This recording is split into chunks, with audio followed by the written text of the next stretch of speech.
Good evening. I'd like to call to order the November 7th, 2011 Lake Washington School District Board of Directors meeting. And all board members are present this evening. I'd like to have an approval of the agenda. So moved. Second? Okay, Doug and Nancy, approval and motion and second. All those in favor, please say aye. Aye. Okay. Any opposed? Our host school this evening. Dr. Kimball. Thanks, Jackie. We have a few traditions in our district of initiating some of our new administrators. And we do two things, but now we've introduced a third. We have our new administrators are required to do a skit for the entire administrative team after their first year. They're also required to come to my house and jump off a 2-story dock.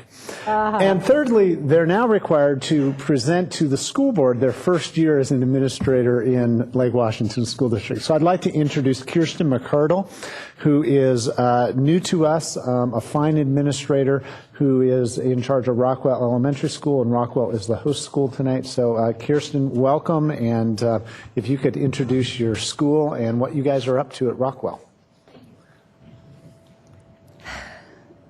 So yes, this was a happy surprise when I came to Lake Washington.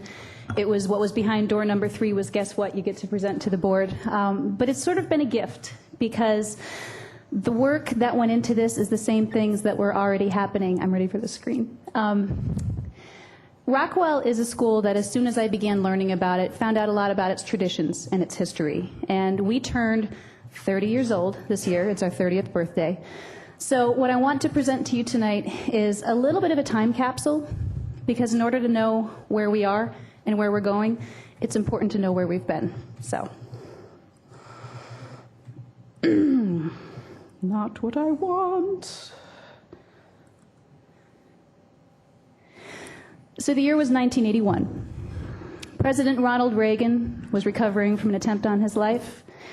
Prince Charles and Princess Diana were happily married.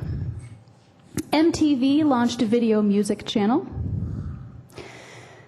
Justice Sandra Day O'Connor was sworn in as the first female Supreme Court justice. And a certain principal entered 5th grade in a very awkward stage. And Norman Rockwell opened its doors for the first time. 30 years later, Rockwell is still there, and we're better than ever.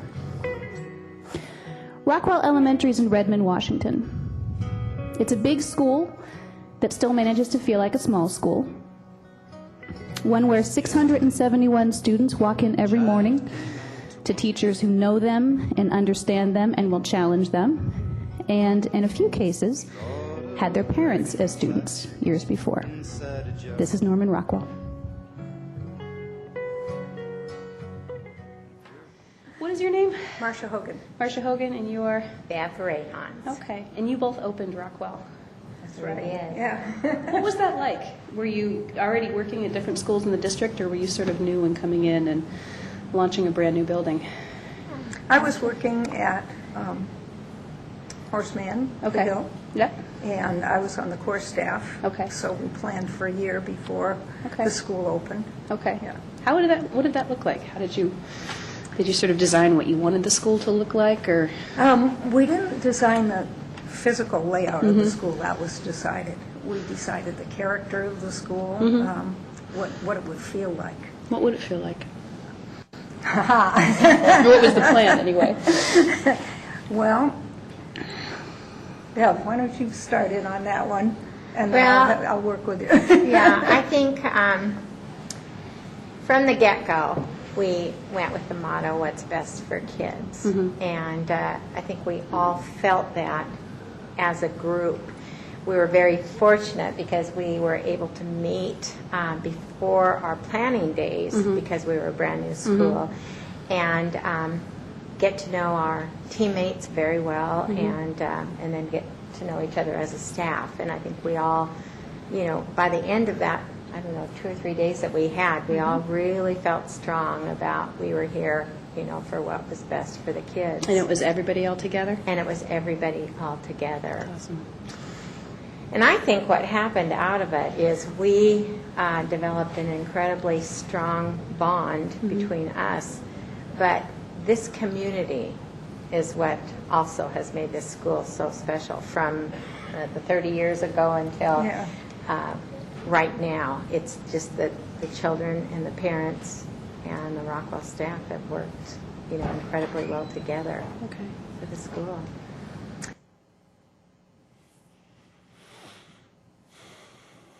So you've been here how long? 27 years. Well, this is my 27th year, I should say. So what was your first year? 80. I was around 85. Okay. And was this 84, 85. 84, 85. The school had been open for 3 years already. And I interviewed with Harold Holshover. He changed the position. It was supposed to be a 5-6 split. He said, how would you like a straight 6th? And I said, because I've been teaching 4th and 5th. So I said, okay. And that was the beginning. 6 years of 6th grade. Okay. And where were you before you came here? I was at Margaret Mead. Okay. Taught 4th and 5th grade at Margaret Mead. So this will be my 31st year in the district, I think. Yeah, because this is the 4th grade. So what brought you here? Here, to Rockwell? Rockwell already had a reputation in the beginning of being a school with a great leader and a hand-picked staff. And very intimidating, but I thought I would try to get in anyway. And with only 4 years of seniority, and I think I was the third person that Harold more or less scared away the first two.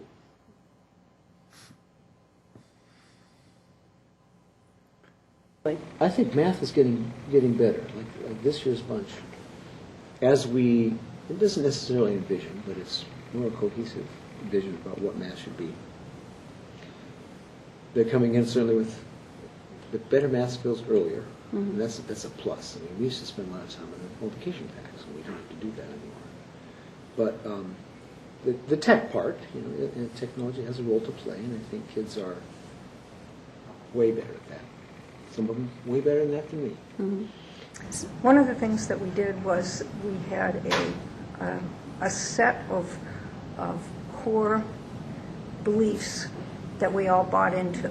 And we went through a process of coming up with those beliefs about children.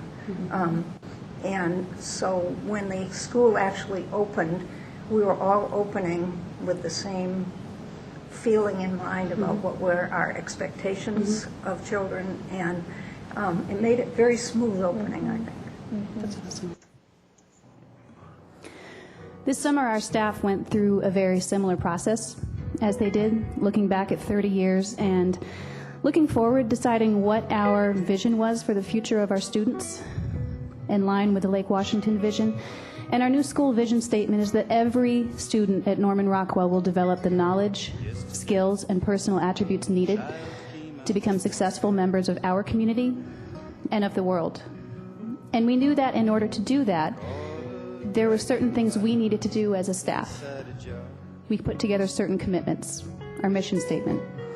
We will prepare every student at Norman Rockwell for his or her future. We will commit to believe in the potential of every child. We will create a learning environment that supports and motivates each student. We'll provide rigorous and challenging curriculum and instruction. And will empower every child to become a thoughtful, compassionate member of a diverse society. We can make these commitments in part because of the supports that we enjoy. We have a very active and very generous PTA that enriches our curriculum through classroom grants, IXL Math, Art for Kids. We can do this through the use of technology in every classroom and for every student that's deepening their learning and expanding them. And we can do this through the tireless efforts of our incredible Rockwell staff and teachers. We also built a new school-wide positive behavior model this year so that every student knows they're expected to be safe and respectful and responsible when they're at school, and that they will be recognized for making positive choices when they're there. With 671 students at school, knowing how to keep each other safe and how to take care of our community goes a long way. Promises of someday. Make it This year, as part of our school's continuous improvement plan, teachers are working across grade levels on increasing students' abilities to represent their mathematical reasoning and problem solving in pictures, numbers, and words. And they've been working in grade level teams and across grade levels as a professional learning community to start making that happen. We're seeing really good things. They tell him, take your time, it won't be long now. 1/2 is equal to 2/4. Okay, and so then I can easily see the 2/4 plus 1/4 equals 3/4. And then you just have the 1, so it would be 1 3/4.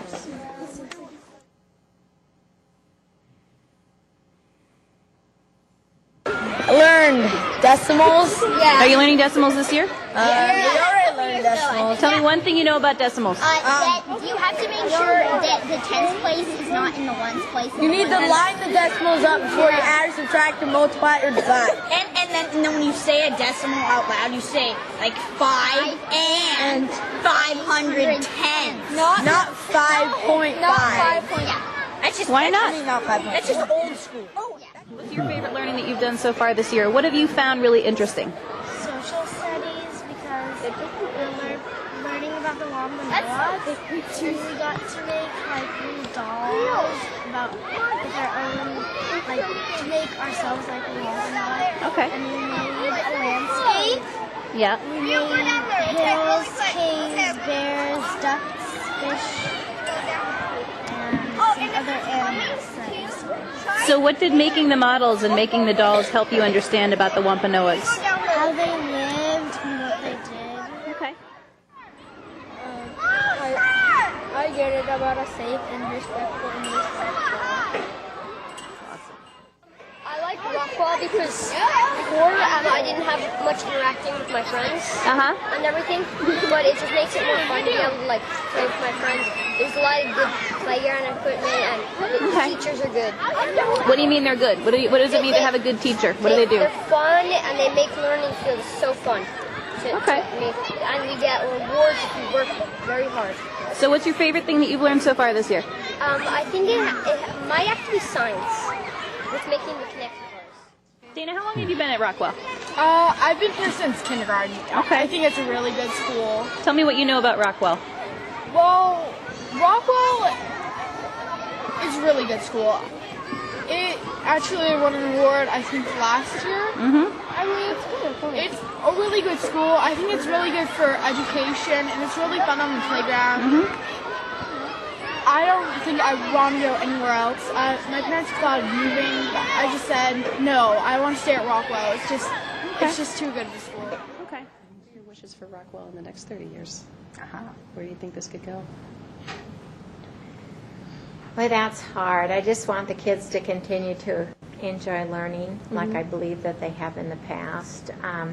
It's always fun. Just now when we were waiting to talk to you, there were a couple of children that had come back from Redmond Junior High to, they wanted to get permission to go talk to their teacher. And that tells it all. When the children come back as much as they do, to see their building and see their teachers and still have that strong feeling.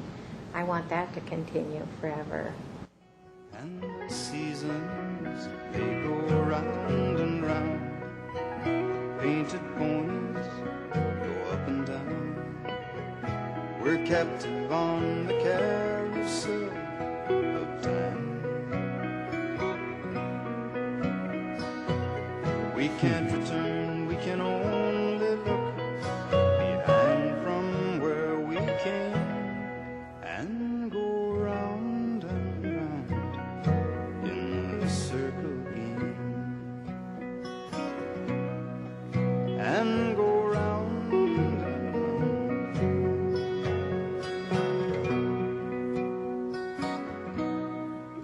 and go round and round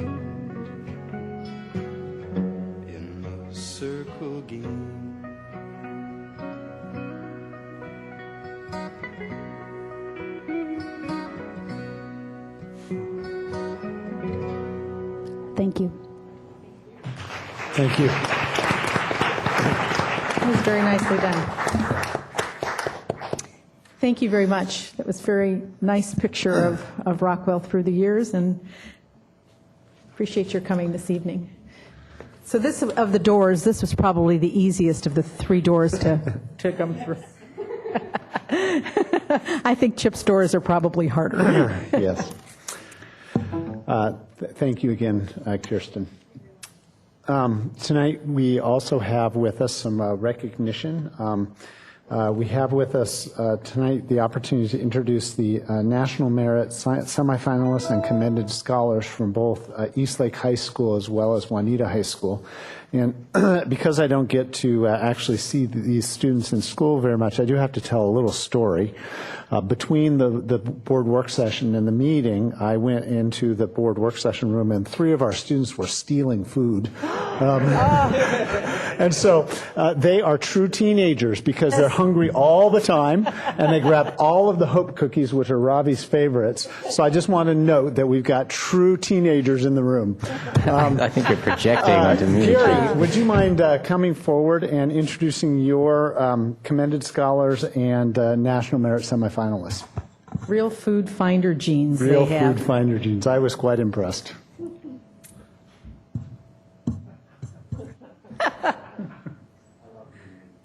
That's okay.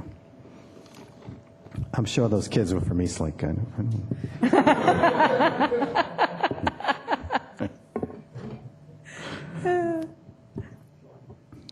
As Dr. Kimball mentioned, it's wonderful to have great kids in your school. And we have so many great kids, and very, very happy to recognize 11 of them this evening, 8 commended scholars and 3 semifinalists. So we're going in alphabetical order, and I'd like to start by welcoming Bianca Blanche. Bianca, please come on up.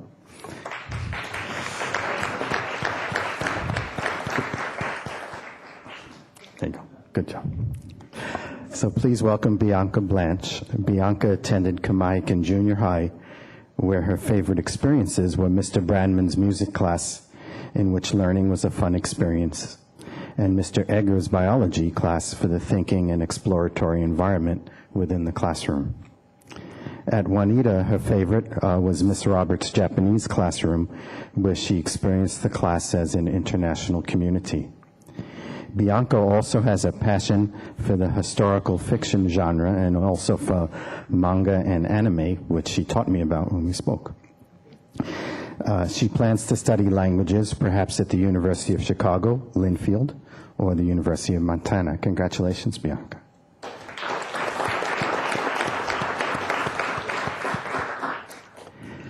Please welcome Austin Chen. Austin.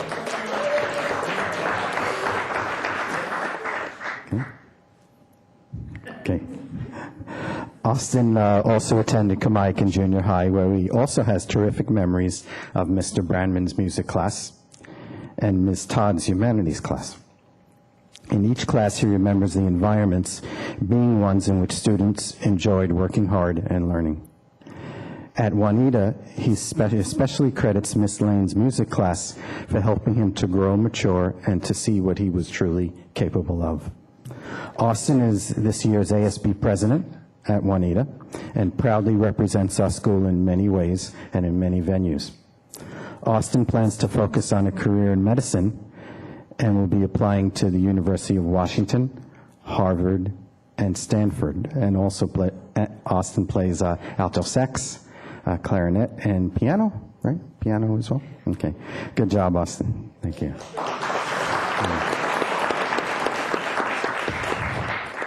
And then I didn't see Ryan. You guys know if Ryan's here? Ryan Finoli? Well, he worked really hard, so I'm going to read something about him, even though he's not here. Ryan attended Environmental and Adventure School, remembers the outdoor educational experiences as one that engaged his thinking and imagination. At Juanita, some of his favorite experiences were in Mr. Miller's humanities class, where he felt it was like learning within a community. Ryan is also in band, playing alto sax, and he plans to study medicine and will apply to Gonzaga and Whitman.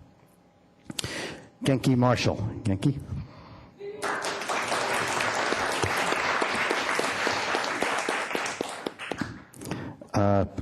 Genki also attended Kamaikan and remembers Mr. Conrick's humanities class and Mr. Egger's biology class, in which learning was super active and super engaging.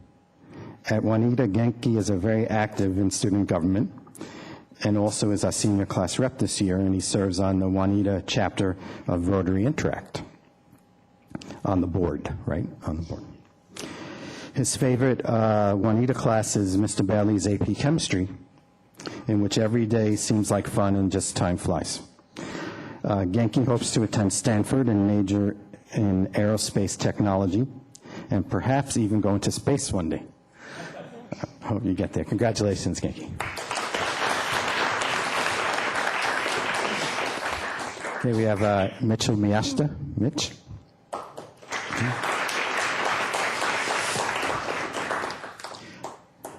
Mitchell attended Kamaikan Junior High and remembers Mr. Conrick's class for the enthusiastic style of teaching.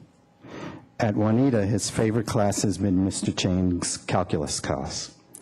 Mitchell also likes learning about physics in Mrs. Dodd's class and plans on attending University of Washington and majoring in English. Did you tell me English? Physics. So whichever one of you told me you're going to major in English, you're going to be majoring in physics now. Okay. Congratulations, Mitch.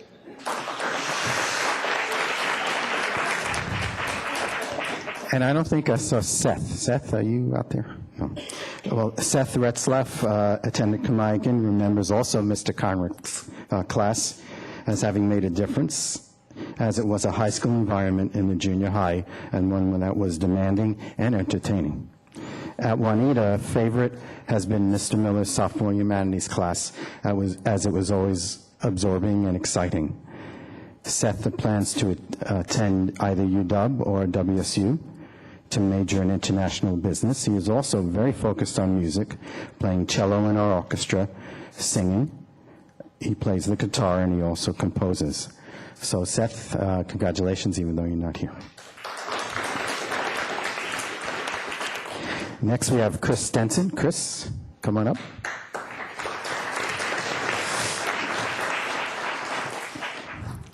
Chris attended Finn Hill Junior High and remembers Mr. Weeby's class as being one that challenged him and made him able to realize that he was able to do difficult things and do them well. At Juanita, Chris particularly enjoyed Dr. Grubin's biotechnology class as one, and remembers it as one in which the labs had a team feel. Through Dr. Grubin's resources, Chris was also able to do a 2-week BioQuest internship this past summer at the Seattle Biomed Lab. And in there, he shared with me he learned what it was like to be a real professional scientist. Chris plans to attend either the University of Washington or Western Washington University to major in biological sciences with a global health focus. Congratulations.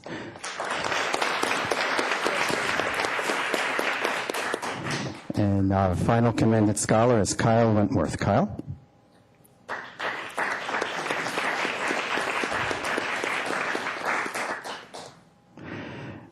Kyle attended Kamaikan Junior High, in which he also remembers Mr. Brandman, who, quote, cared about all of us, and we work really hard because of that, unquote. At Juanita, I thought that was what you told me. At Juanita, Kyle's favorite class is Mrs. Dodd's physics class, in which he felt that they were learning things that explained how the real world works and functions. Another favorite of Kyle's is band, where he plays the euphonium. Kyle has many areas of interest, including the world of mathematics and the world of film. Kyle plans on applying to a four-year college in the Northwest. Congratulations, Kyle.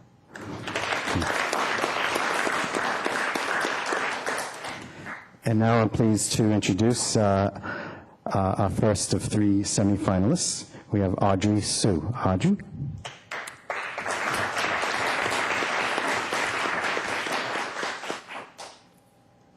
Audrey attended Finn Hill Junior High, where she most enjoyed the fun and lively environment of Spanish class with Ms. Leal.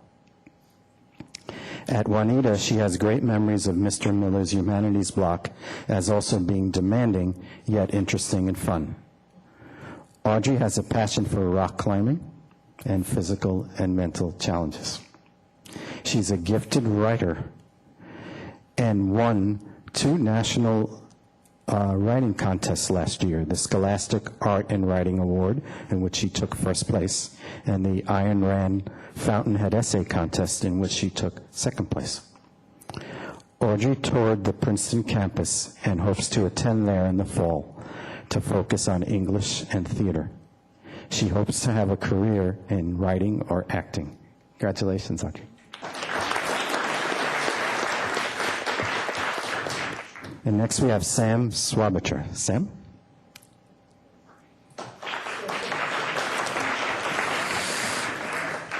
Sam attended Kamaikan Junior High, where he enjoyed the classes of Mr. Brandman, who instilled in him a passion for music and the means to use sound to express emotion. At Juanita, Sam especially enjoys Ms. Dodd's physics class, as it allows him to look at the world from a different angle and perspective. And he stated it's a class that just makes you want to perform well. Sam would like to have a double major in music and engineering.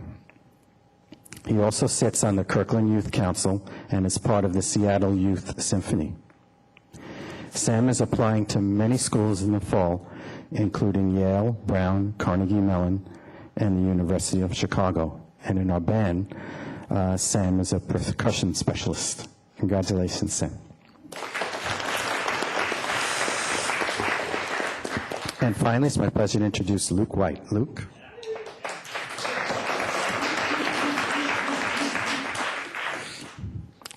Luke attended Kamaikan Junior High and especially enjoyed Mr. Brandman's class for its passion for music amid a community atmosphere in the classroom. At Juanita, he enjoys French with Ms. Z and is inspired by the cultural expansion the language has given him. He also enjoys band, where he plays bassoon. Luke is very involved in Juanita student government and serves as our director of technology. He also has a passion for photography. Luke hopes to attend Yale University in the fall and will major in international relations or international law. Congratulations, Luke.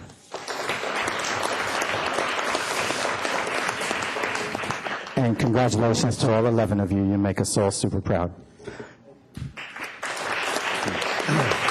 Thank you, Gary.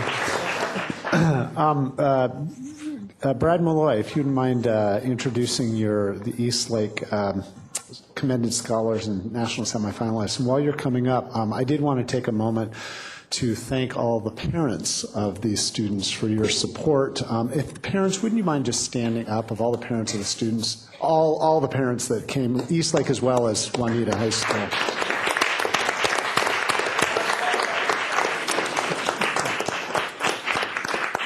You all should be very proud of your young women and young men. So, Brad. Thank you. I'd like to thank the board and Dr. Kimball for giving us this opportunity to recognize our fine students. You know, one of the best days I had was last week when I actually spent time and had an opportunity to talk with our commended scholars and our national semifinalists. In our trying world that we have with the economy the way it is and the world the way it is, it was very reassuring to talk to our next generation of students, and Gary, I can attest that Social Security will be there for us because of these young, in part because of these young people. I would first like to introduce our semifinalist, Blake Crinklaw. Blake, could you come on up?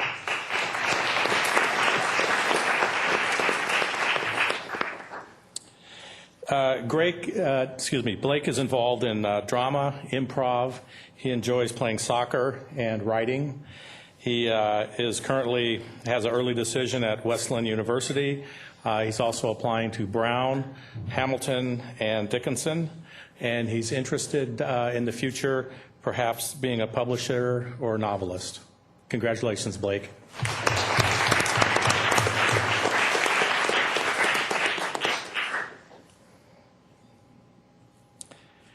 Nina Kanza, I'm sorry, Kanza.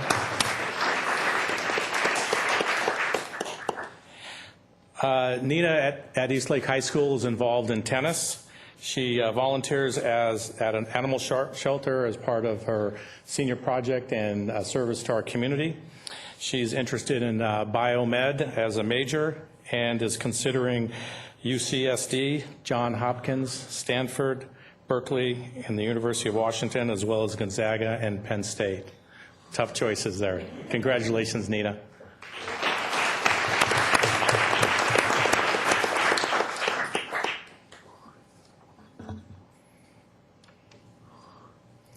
Singda Kanuparty.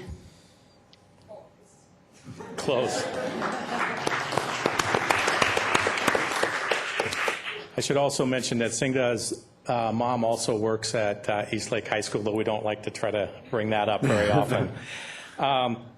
Singda is a member of the National Honor Society, the Science National Honor Society.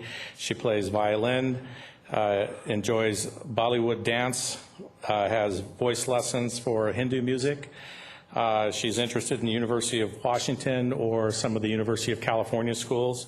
And her interest right now for a major is in the biomedical field or perhaps anthropology. Good, thank you.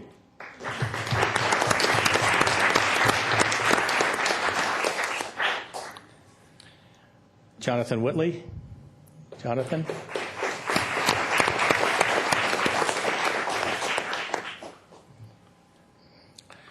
Jonathan enjoys longboarding, fishing, and is currently a lifeguard at the Pine Lake Club in Sammamish. He is interested in engineering, and the schools that he's considering right now are Cal Poly, UC Berkeley, and the University of Washington. Congratulations, Jonathan.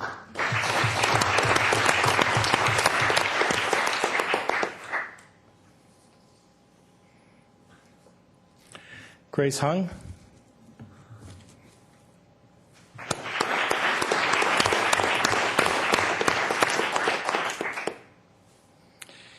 Grace's activities include photography, and she particularly enjoys taking photos of the fall season, fall nature photos. She also enjoys reading. Grace is interested in possibly pursuing a major in biology and attending University of Washington, the University of Pennsylvania. She's particularly interested in because of the research opportunities. Congratulations, Grace.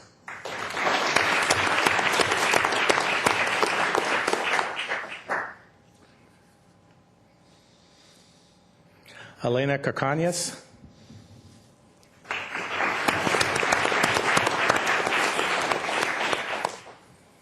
Elena has lots of interests, including she's going to be starting a literary magazine at Eastlake High School.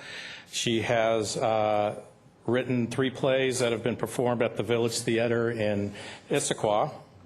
And she's interested in the social sciences and attending Brown, Hamilton, UPS, Pomona, and Willamette. I also asked if I could lie and just, for my own self-esteem, say she wanted to grow up and be a high school principal. And she said, sure. Won't you get in trouble for that? Probably. But anyway, that would also be a worthy field to consider. So thank you, She can Elena. start tomorrow, is that right? Thank you. Congratulations, Elena.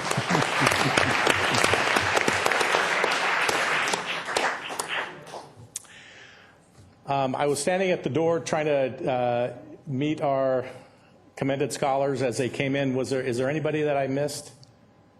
Okay, I know that several of our students were working this evening, but I would like to mention their names just for the record. Some of our other commended scholars included Monisha Gulabani, Lillian Henkel, Eric Homdahl, Joy Hugh, Tristan Johnson, Matthew Callender, James Litvak, and Marina Weber. Thank you again.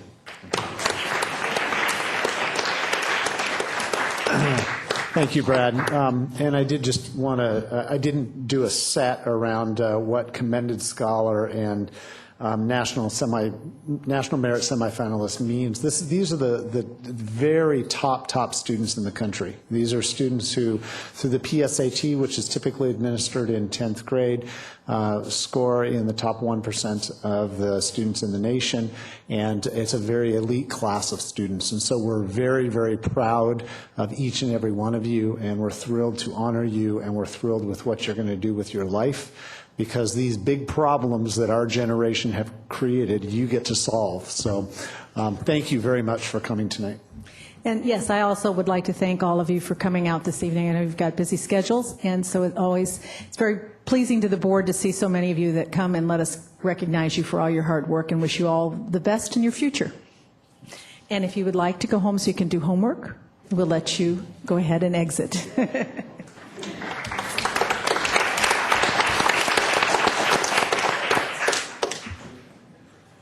We'll give them a minute. Okay, where are we? Oh, okay, we just have 2 PTA things then.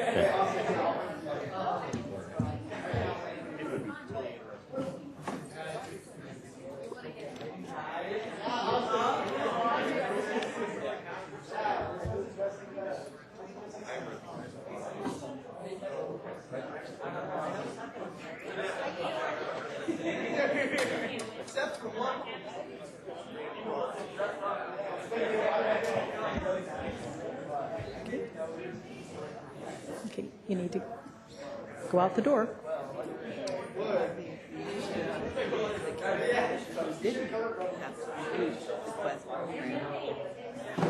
Yeah.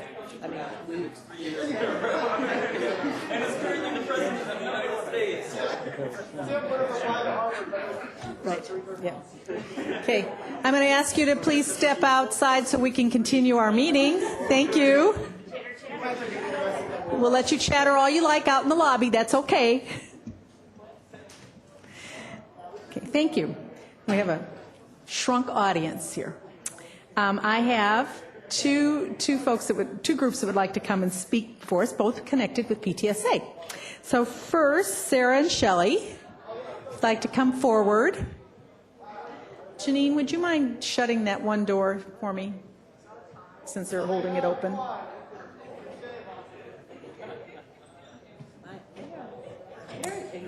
Okay. Yes.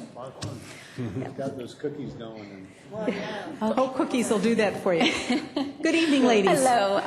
As you probably know, I'm Sarah Stone. This is Shelley Flores. We are co-presidents of Lake Washington PTSA Council. And we just wanted to invite the school board, the school district staff, members of the community who mostly have left, to stop by the lobby of this research.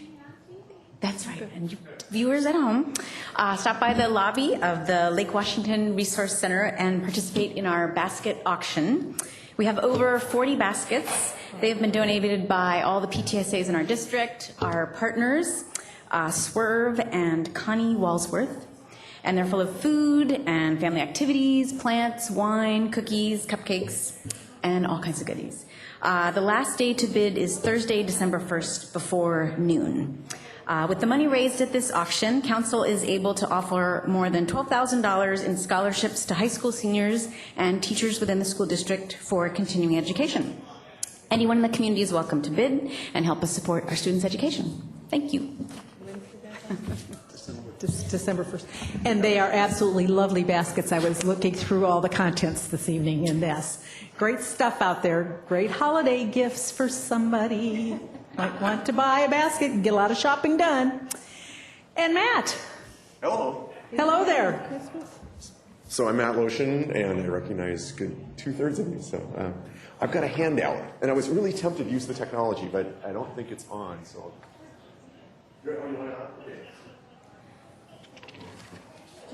Let's do it. Sure.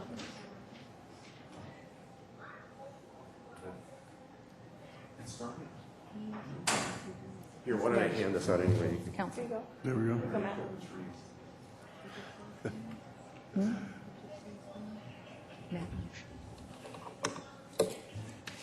And I'm at this age where I'm having to learn how to use glasses, so I'll just be going back and forth and getting seasick. Okay, so why am I here? The Lake Washington PTSA has me as their legislative assembly chair, right? I'm the guy who works with the PTA to represent the PTA's interests in the legislature. And I represent Lake Washington and the Lake Washington Council. I've also in the past represented Redmond High School, Redmond Junior High, Emily Dickinson Elementary School, and I have 2 daughters in Redmond High.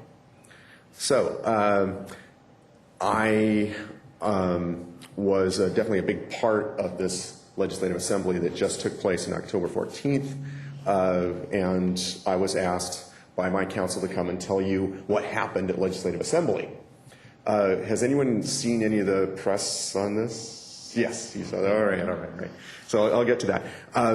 Probably the most important thing to understand as far as this particular legislative assembly is this was what we call the off year. That is, it's the year that we don't actually, I don't mean that as an off year, I mean it's the year that we don't actually set a lot of new principles. We're basically working on the principles we currently have and the issues we currently have. There were a few new ones, however, so I will mention those coming up. What you're looking at is what we had from last year and consequently what we continue to have for the coming year. In other words, it's what we kind of sometimes call the strong principles, is the ones that we've been sticking with for the long term. And that's basically what the PTA wants to have folks know the most about. There were some additional ones that came up though, so I'll be talking about those in a minute. So probably the most important one, it's the one that's nearest and dearest to my heart as far as legislative principles go, and that's on the first page, was budget and revenue. Obviously, everyone's going, yeah, duh. Obviously, the PTA has to worry about this more than anything else. We recognize that everything that we are relying on requires budget and revenue in order to have happen. Another one, in fact, in the Legislative Assembly, we had a lot of speakers speaking about budget and revenue. We had one in particular was from the Economic Opportunity Institute, and she gave an excellent talk, and it's actually, we recorded it. It's on, if you go to YouTube, you can see it on Lotion Mat. You just query on it there, and you can actually view it. It's kind of a kick. In addition to that, we're very much into parent involvement, but probably the one that's the most unusual and that kind of surprises people when they see what the PTA is focused on is children's safety and children's health. It's a tricky one for us because we're both advocates for education. I gotta get these glasses up, it just drives me crazy. We're obviously advocates for education, but we're also advocates for health and safety of children as well. And usually that's not a conflict, that's not a problem. But when you start talking about the legislature and advocating for funding, you end up having those two different issues pitted against each other, and the PTA ends up fighting against folks who are advocating for children's health. So it's probably our biggest challenge is figuring out how to draw that line and how to appeal to the whole child. Okay. The priority issues we have, and you can turn your page over and see the second part of that. Number one is 2261. I mean, obviously, Core 24 and the other things that came about in that last session was something that was near and dear to our hearts, something we advocated for, something that our lobbyists were really pushing for, and obviously we're disappointed that a lot of what was there didn't end up happening. Why? Because the funding wasn't available to us. In addition to that is math and science stuff. STEM schools obviously are a big deal with that. Literacy, we debated, we decided we're for literacy. We voted for it. And teacher RIF, now we're getting into the little bit more controversial ones. Obviously there's a issue about whether a teacher is should be retained because of their seniority or retained because of their quality. And measuring quality is, of course, a tremendous challenge. And some of our members, who of course are teachers, were very interested in seeing sticking with the current definition of who's first in and who's first out. The PTA was interested in stretching that envelope a bit and saying, well, let's not just talk about seniority and number of credits and number of classes, but in addition to that, let's try to figure out who our best teachers are and try to retain those, not getting into the sticky details of just how do you define that. That, of course, is controversial. And in this legislative assembly, we actually had someone who came out with an amendment saying we should go back to the original plan, which was just look at seniority. That actually got voted down. Okay. In addition to that was something which I see is kind of obsolete now, and that was the idea that I think you probably noticed it, and you probably just circled it. I'm not sure, but you maybe. And that was the idea that we should fund education first, which is a bit of a loaded phrase. The concept that some of us in the PTA grasped onto was they've got to have enough money out there someplace. If only they funded education first, then we'd get all the money we need, and then the less important stuff would be funded instead. Well, I think at this point, that may, I don't know. I don't think that was true even then. But whether it was true then, it certainly isn't true now. There's no money for anybody. So the fund education first plank, I think, I call obsolete. However, the next one is a new model for teacher compensation. That actually goes back to the QECs that are being debated in the legislature right now. So what were the new ones? What came up this time? And we'll get to the controversial one here in a while. We actually took a survey of all the PTAs in the state. And we actually got tremendous turnouts, much better than our usual surveys. We got hundreds and hundreds. And let's put this up so you can see. I should have been turning this over. It's all right, Diane did it for you. Oh, thank you. Okay, can you see that? Yeah, a little bit. Okay, so we took I'm not talking in the microphone. There, I'm taller than the other guy. So took a survey of all the interested PTA members in the state.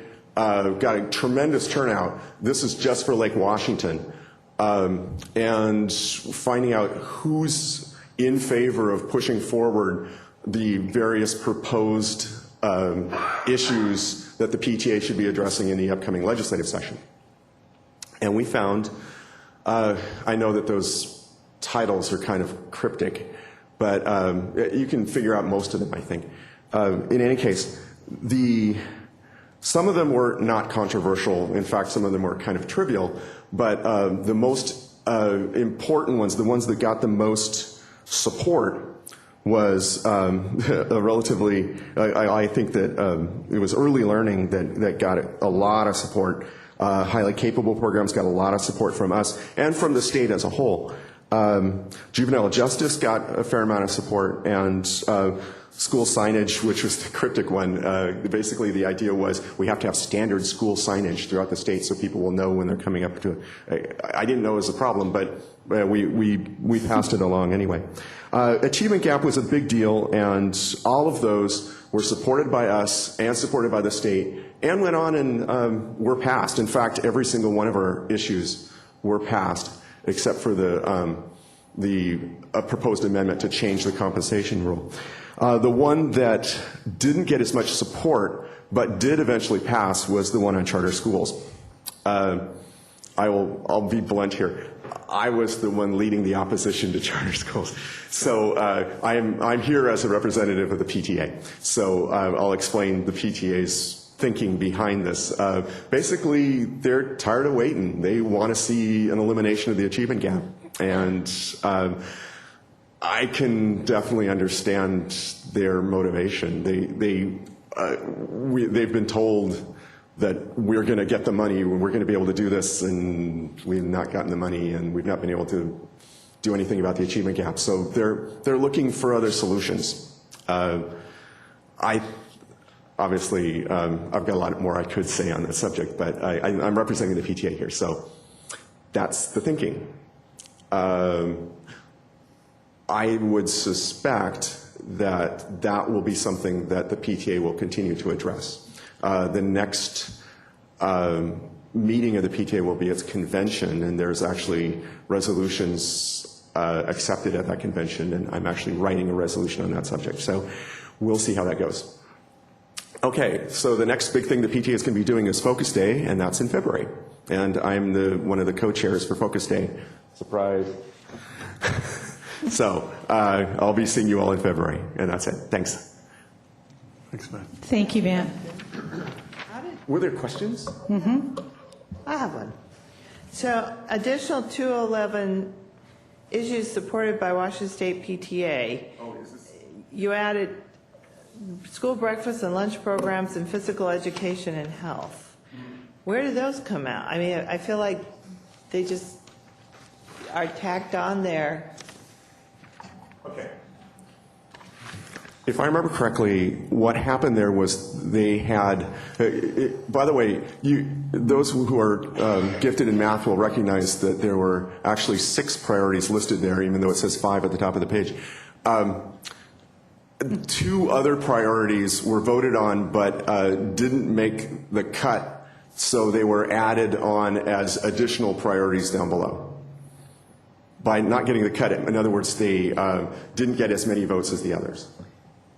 So of all the things that were voted on, these were the top 6, plus these 2 were right below. Right. Okay. They're totally in a different category. That's why I was kind of curious. I think they're worthy issues. Yes, they're very specific issues, though. So I was They were curious. limited to 5, but they put in 6, so why not add 2 more and make it 8? We're kind of easy going.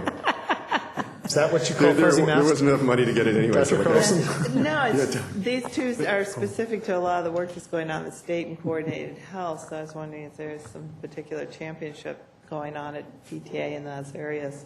It's base 8 in the same way that base 8's 10 if you're missing 2 fingers.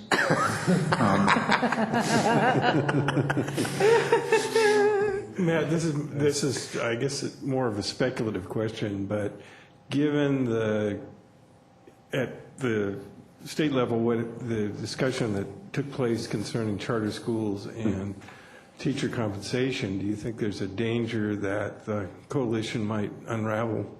In other words, as teachers potentially become pitted against parents, whether there's a danger that as the budget pressures increase, or at least don't get any better, that there's going to be a lot of pressure on the coalition. Yeah.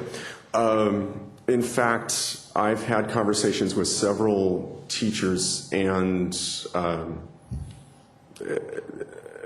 teacher union representatives, Mike Regan, Kevin Thiele, and there were several teachers who attended who were working with me in the opposition to charter schools. And yeah, there's a real concern about that. I mean, let's be blunt. There's the folks who were really pushing this particular resolution were also folks who are involved in Stanford Children and LEV, right? And those organizations, not Stanford Children as much, but LEV actually works with WEA in several capacities. They're fighting against Tim Eyman's initiatives, for example. And that's an important political alliance, as you say. And the question would be, if those folks continue to peck away at what teachers' unions would like to see, how long will the teachers' unions be willing to cooperate with them on their subjects? There's an important court case coming up. It's challenging Eyman's 1053, right? It's needing funding, and LEV doesn't necessarily have the money to do that sort of thing, so they would definitely go to the WEA to see it happen. How long will those two be willing to cooperate if, in fact, they're shooting at each other in other venues? Great question. And another interesting question for the PTA would be, why is it that we call ourselves PTSA and yet there doesn't seem to be very many T's sitting in the room, right? You look around the room and there were very few teachers there. There were several people who questioned the PTA's diversity capabilities, both in terms of number of teachers and especially considering the fact that we were taking a vote on the subject of, how should I put it? Well, the achievement gap definitely has a racial dimension to it, right? And you look around through the room and you saw a bunch of people who weren't necessarily affected by that, making decisions about how the PTA was going to address the achievement gap. An issue of diversity that I think the PTA is going to have to figure out how to address. I think it is really important that we all pull together.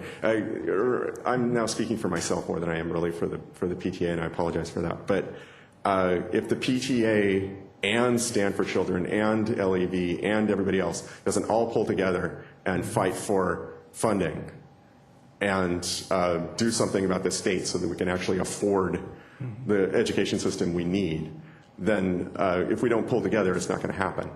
And whenever you speak to legislators, if you speak to Jay Inslee, if you speak to Christine Gregoire, they will all say, we need you to give us some stable target to shoot for. We need you to be leaders here, and which is a bit disconcerting considering there are leaders in the state. But they will say, we need you to give us some unity, and we're not giving them that unity. We're fighting amongst ourselves, and that I think is actually kind of destructive. And well, you're not alone. Our state association of school directors is in kind of the same boat. So. Yeah, that's true. Thanks for interesting times. Okay, any other questions for Matt? I'm taking a lot longer than I was supposed That's all right. Thank you, Matt. Okay, thanks a lot. Good to see you. And Matt is also a member of our Citizens Levy Committee, which we thank him for his joining us there. And I've got my name in a hat for something for the county, too. I don't know what's going to happen there. Thank you, Matt. Okay. Consent agenda. I'll entertain a motion to approve. Second. I have a motion and a second. Doug, then Nancy. Chip, would you poll the board, please? Chris? Yes. Nancy? Yes. Jackie? Yes. Doug? Yes. Ravi? Yes. And I'd like to point out under tab number 12, we have $111,451 in donations this time. Big month. Big month. $8,200 donation from the Juanita Schools Foundation to Juanita Elementary School for stipends for tech support, math enrichment, choir, and their outdoor ed program. $1,969 donation from the Wolves Football Association to Eastlake High School to provide their coaching stipend. A $2,000 donation from the Cly's Properties to Redmond High School to support their Bell project at Redmond High School. $22,770 from the Lake Washington Schools Foundation to a variety of schools for their grant programs. And those schools include Lake Washington High School, Rose Hill Junior, Finn Hill Junior, Franklin, Mann, Kirk, Sandburg, and Lakeview Elementary Schools. A $7,201 donation from the Thoreau PTSA to Thoreau Elementary School to provide intramural sports, leadership council, music, choir, and outdoor ed stipends. A $1,980 donation from the Twain PTSA to Twain Elementary School to provide a stipend for their math club. $20,890 donation from Rosa Parks PTSA to Rosa Parks Elementary School to provide stipends for the math club, jump rope, choral, drama stipends, and classroom enrichment. $18,711 to the Wilder PTSA to Wilder Elementary School for, again, a variety of stipends and material costs. $2,970 from the Sandburg PTSA to Sandburg Elementary School to provide their stipends for their art program. $1,750 donation from the McAuliffe PTSA to McAuliffe Elementary School to support an author visit. Matthew Holm will be visiting that school. A $4,100 donation from the Kirkland Junior High School PTSA to Kirkland Junior High to provide stipends for their homework lunch club and their power hour club. A $1,950 donation from the Redmond High School PTSA to Redmond High School to support their biomed field trip and conference registration. And $2,000 donation from Barbara and Christopher Kaler family to the Family Learning Center to support their ceramic program and for to be used at the school's discretion. And $3,960 from the Margaret Mead Elementary School. Looks like, well, actually, I think that should be PTSA. If you'll note that, Diane, from the Margaret Mead PTSA to Margaret Mead Elementary School to provide stipends for outdoor ed, Links Operation School Bell, and their Student Advisory Council. And then finally, $11,000 from the Environmental Adventure School PTO to Environmental Adventure School for stipends for their extracurricular activities. Again, for a total of $111,000, $451.98. Thank you to all of those generous PTAs and individuals and groups that continue to help our schools during these tough times financially. Non-consent agenda time. Yeah, thank you, Jackie. The board had requested, as a function of doing the superintendent search, to conduct a community-wide and staff-wide survey of the interests of your interest in searching for a new superintendent. And you charged Catherine Reith, our communications director, with helping design that survey with your input and then conducting that survey. So I'd like to invite Catherine forward to talk about the survey, the design of it, and the results for the board's consideration. And Catherine, I want to thank you ahead of time for the work that you did putting the questions together. I've had a couple people comment that they had to really think about their answers because we didn't ask them just really simple things. And so they had to take some time to, especially if they had to pick only a couple out of a list, that was challenging, and they appreciated that. Thank you. It's still coming up, so it'll be a second, but I'll go ahead and note a couple of things. I know that on the board portal, we did post the answers or the results from those questions that were kind of, you could choose from a specific list, as well as the 188 pages worth of comments to the 4 open-ended questions. It took a little longer to kind of summarize those, so you haven't gotten these yet, but I do have 2 documents here. One is a general summary of the parent responses. This is of the staff responses. So essentially, if a particular theme or idea came up more than 3 times, it's listed here. But yeah, the 188 pages of reading was quite interesting. So I'll give these to. And also I've got copies of the PowerPoint for you as well. So this is on the board portal now? It's in board portal and board briefs. Is that right, Diane? It's in the board briefs folder. Right.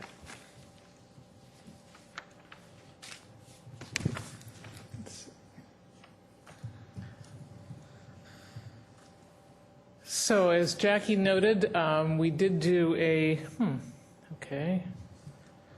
survey. It was developed in conjunction with some survey experts at K-12 Insight, which is an online survey tool that we use to do the survey. The survey itself was open from October 13th to the 29th. We did send direct emails to parents and staff with the link to the survey. It was also posted on the homepage of the website, and it was also in the Connections email newsletter that goes out to parents and any community members who want to subscribe to it. And the information on the survey was also sent out to local media, which did a nice job of helping to share the word on that. There were a total of 1,797 responses. Of those, 948 were parents who were not staff members of the district. 788 were staff members. Of those 788, 181 are also parents in the district. There were 19 community members who were not parents or staff, and then 4 students who took the survey. So that's the total population that responded to the survey. The first question was asking, there was a list of 14 different issues and asking the survey respondents to rank the top 5 issues that they believe would be the most critical for our school district over the next 5 years. And very clearly the first 2, the budget shortfall, decreasing state funding, and finding and retaining high quality staff, those 2 were very clearly the most important issues that people think will be facing us. Additional issues, of course, are improving student academic achievement, ensuring that students are prepared for the global workplace, and ensuring student preparation for college. I've also included a slide that shows sort of the next ranking of the next 5, just so you can kind of see which were the other issues that didn't rise to the rank of the top 5, but kind of this is the order of the next groupings of issues in terms of what people think will be facing in the next 5 years. There were a few differences between the responses from parents and staff.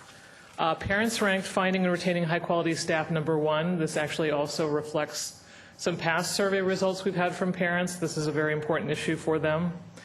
Otherwise, in the top 5, parents and staff were pretty closely matched in terms of the responses.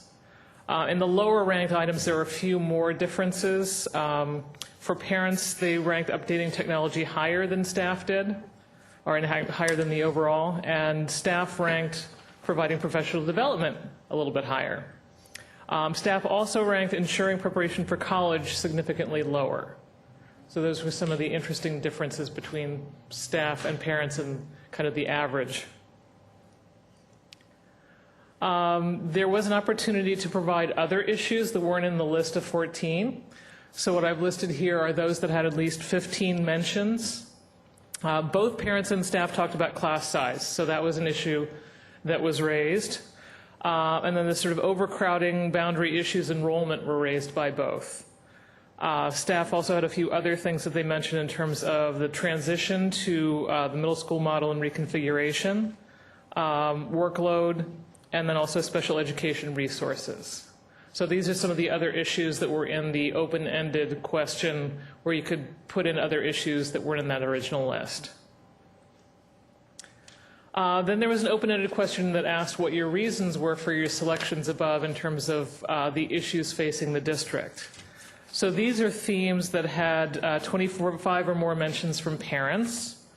Good teachers and how they really make all the difference, that was by far the most mentioned. So something about high-quality teachers, having a good teacher is what's most important. That was really the theme that came through the strongest.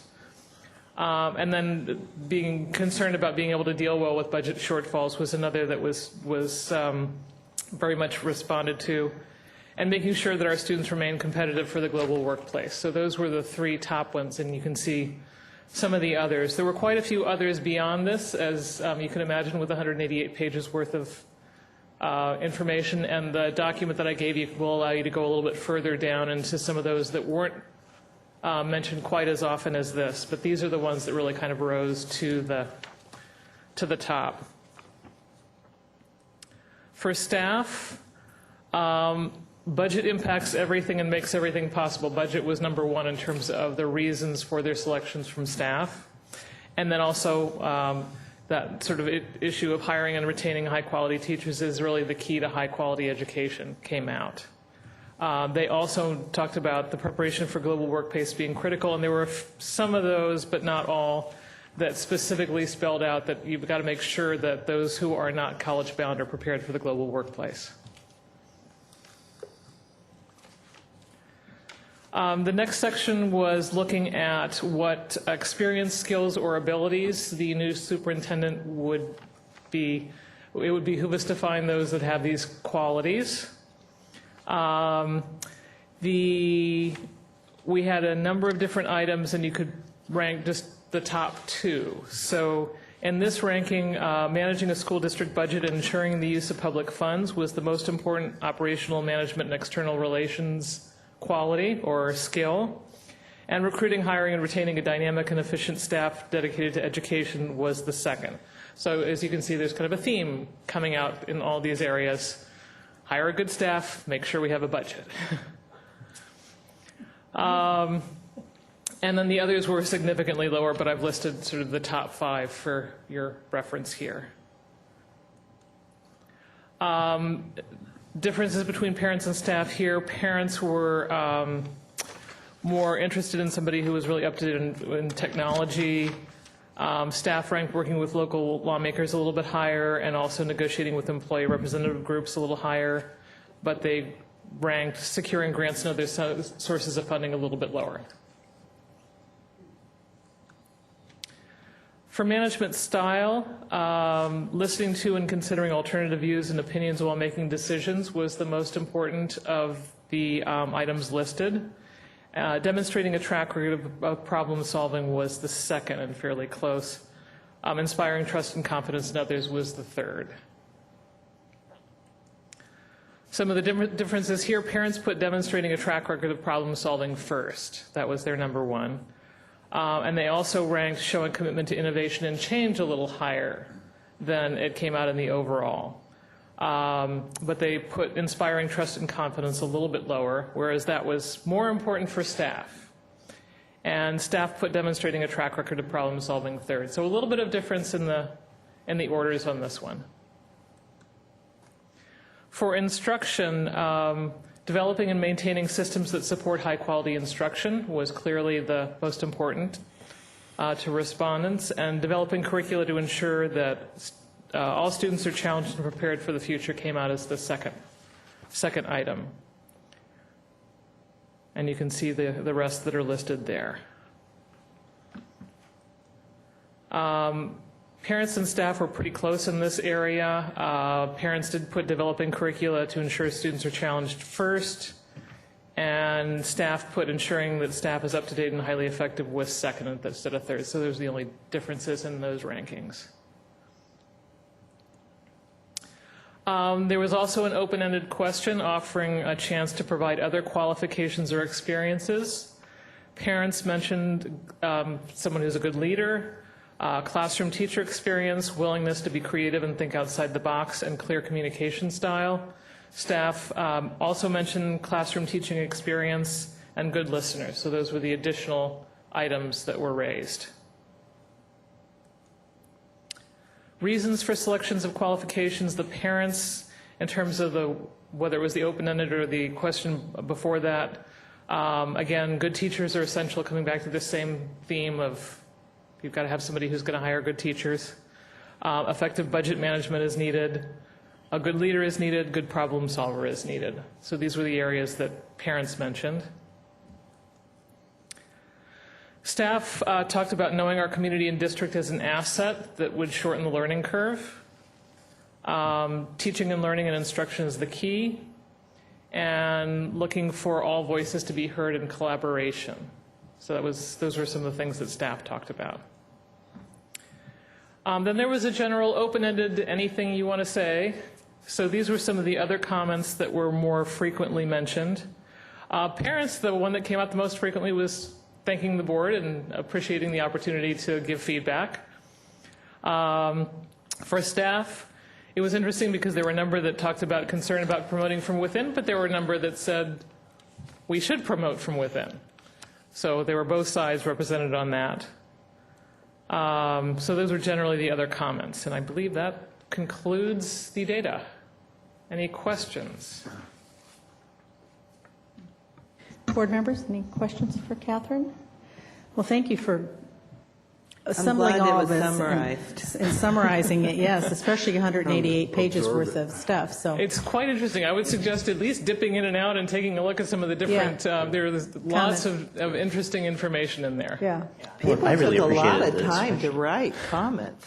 Yeah, people really did take a lot of time. I mean, it was very clear that the respondents to the survey took it very seriously and spent a lot of time really going through and putting some very thoughtful comments. So good. Good. Well, I'm glad that they did. That was what Well, our it's hope going to be was. really helpful for, Yeah. I think it's, we were much better prepared, I think, than we were last time when we, looked at this issue. So Catherine, in terms of staff response, at about 800 staff, that's about 50% of our staff? more like a third, because you've got to remember classified staff as well as certificated. So We have about Nonetheless, it's great 1,500 response. teachers Yeah. and about 2,300 total. Okay. yeah, so still a pretty good Like a response. fourth, Yeah. isn't it? Yeah. Thank you. The fourth, Yeah. Great. Good turnout. Good response. Okay. Thank you. Did they have opportunity, I didn't really look at the actual survey specifically, these comments, they could have multiple comments from there were- one person, right? There were So these are just 4 or 5 different, I think 5 total different open-ended questions. So some people responded to every single one of them, some did to 1 or 2. So, but there were quite a few people that did respond to the open-ended sections. Anything else? Yeah, but a lot of things people wrote about are things we can't do anything about, just so people know that. Boy, we'd like to. I'm not going to have you sit here and read all 188 pages right now, Nancy, please. I'm not going to, but. Thank you. It's interesting. I'll let you do that one at home. Okay. I keep looking at this clock that says 9:15. Our clocks in this building are an hour off, and they're driving me nuts here, thinking, my God, how did we get to 9:15? I think we should leave it that way. This is much more efficient. For forever. First off, I'd like to thank all the folks that responded, parents, staff, community members. I appreciate very much 1,700 people taking time and effort to do that, and we certainly will use this information in several ways, not only in our process and hiring, but I think our next superintendent having this information before them gets a picture of how the district looks, and community thinks and can help guide them as they develop their vision and plan for the future. So with that, what I'd like to do is to make a recommendation to all of you and let you react to it. And let me know if this is something you want to continue or you want to do something different. And I'm basing this on past practice of how we have looked at superintendents over the past several choices that we've had over the past, my 15 years on the board, 16 years on the board. Is that what I'd like to do is our next step is to take what we have in front of us, the information we've received, stuff we know ourselves, interviews we've done, talking we've done, our own thoughts, and take all of that and look at potential internal candidates and do an evaluation and see if that is a direction we then want to proceed in or not. I think that sounds like a plan. I really do. I think, again, based on my experience, 22 years, I think it makes sense to really look now in depth based on this preliminary work we've done and approach it that way. And I'm going to address that just a little in explanation because I'm sure each of you have heard it, and people in the audience will say, well, gee, why don't they just go out and hire a company and do an external search, and anybody under the sun that wants to apply will apply. When we hired a consultant 10 years ago, one of the comments then, and I've heard it over and over and over again, is that education's a little different in how they tend to apply for positions. And the feeling of the consultant is that for the most part, and he would say in the high 90%, is that most of the time, if a district goes and does an external search, that the likelihood of internal candidates applying is slim to none. And part of that is just the culture, I believe, of education. In that, and in talking to some people about that and their feelings about that and agreement or disagreement that are in the business, is that it's much harder to go back to a position if they were not either considered and had applied and not either been interviewed or been turned down and not selected. And it's just different in doing that and going back to work and how you feel about yourself and what you're doing in education than it is in other businesses. Be that as it may, that just seems to be a reality. I have talked to some people who have said that if they were an external search, they would not apply. And not necessarily in this situation, but in past situations or other things. So that's just kind of the reality. What we've done in our years that I've been on the board, and Doug and Nancy, is that we have looked first, past several times, to see what we've got. Do we have interested people? Do we have qualified people? Is that the direction we want to go? And then as a board, we will come back in the public arena and say yay or nay to that and then move forward from that direction. But I'm hearing Doug's agreement on starting there and I was going to add that, anything you do, even though, we're used to talking in just strict dollars and cents, there's a cost, and the question is what kind of a cost are we willing to, what kinds of expenditures, if you will, are we willing to make in this process, or if you will, trade-offs. And I think, at least in my opinion, at this point, the district really is kind of, for the first time in a long time, kind of going in a direction that's fairly unified. And my fear is that if we don't take a serious look at an internal candidate, that we really potentially lose momentum and some really important ground that we've gained over the last several years. And so I think, again, it's a way of making sure that we don't, spin our wheels for several years as we try to get back on track again. And so I think it's really important to thoroughly vet the potential talent that we have, or not the potential talent, but the talent that we have in this district, and make sure that if we have the opportunity, utilize that talent to stay, in motion, that we do that. Other comments? Agreement, disagreement? I have not disagreement. I feel like we do need to evaluate our local talent pool. Quite frankly, part of the qualification is understanding and knowing your district. That seems to be showing up recurrently in the survey. Concerns about the transition period while someone learns what's our system like. So I think it does behoove us to look internally. It does not behoove us to hire internally by that sort of fact, but rather that we have to look very hard at who's available and qualified and interested. Ravi, Nancy? I agree. I don't think I have anything to add. I think it's just common sense to look first at the talent within your organization that will provide continuity and direction. And I think we still need some time to digest the results of the survey. But I've always supported looking internally first. Yeah, I think for the reasons you described very nicely, Jackie, and it's almost incumbent on us to look internally first, but as Nancy said, I still need to consider the survey feedback to decide whether we should go internal or not, but we should at least consider that first. Yeah. Okay. All right, so that's where we'll begin, and we'll keep everybody up to date and let you know where we go next. Superintendent's report. Thanks, Jackie. Just real quickly, over the next week or so, maybe it's 2 weeks, I'll be meeting with a few of our key legislative leaders. Many of you have been invited, but I know there's a lot of schedule conflicts this time of year.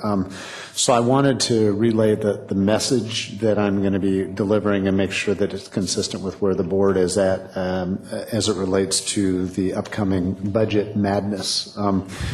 And as you described, as Matt described, I think lack of unity is a problem, and it's a problem not only in the PTSA, it's not only a problem in WASDA, but it's also a problem among superintendents. And so the message that I'm trying to deliver to the legislature is a message that I think all superintendents can get on board with.